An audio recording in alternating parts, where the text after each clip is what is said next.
Katru dienu pasaulē paceļas ap 100 000 lidmašīnu, un tās rada būtisku CO2 nospiedumu. Ko darīt, lai šo nospiedumu samazinātu?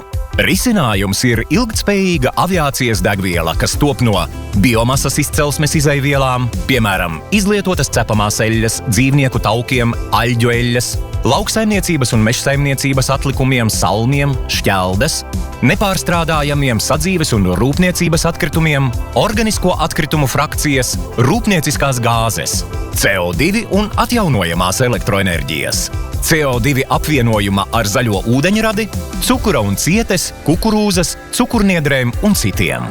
Eiropas Savienības mērķis ir līdz 2030. gadam samazināt siltumnīca efekta gāzu neto emisijas vismaz par 55%. Aviācijas nozarei ir jāsamazina atkarība no fosilās reaktīvo dzinēju degvielas. Tas ļaus samazināt emisijas līdz pat 80%. Vai Latvija var kļūt ne tikai par šīs inovatīvās degvielas patērētāju, bet arī par ražotāju? Var!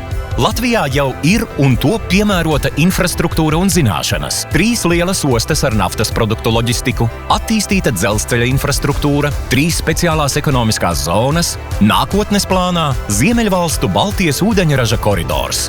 Latvijā pašlaik jau tiek plānoti 2 projekti, kuros lielākā daļa ražošanas koncentrēsies uz aviācijas biodegvielu.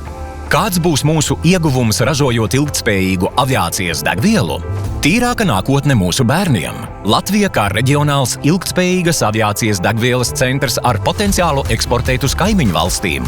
Enerģētiskā neatkarība un drošība, ekonomiskā izaugsme un jaunas darba vietas, pieprasījums pēc biomasas izejvielām un atjaunojamās enerģijas, vietējo izejvielu izmantošana ilgtspējīgas aviācijas degvielas ražošanā, atbalsts nacionālajām aviokompānijām un reģionālajam pieprasījumam, labvēlīga investīciju vide, atbilstoši normatīvi akti un dažādi atvieglojumi, samazinātas siltumnīca efekta gāzu emisijas.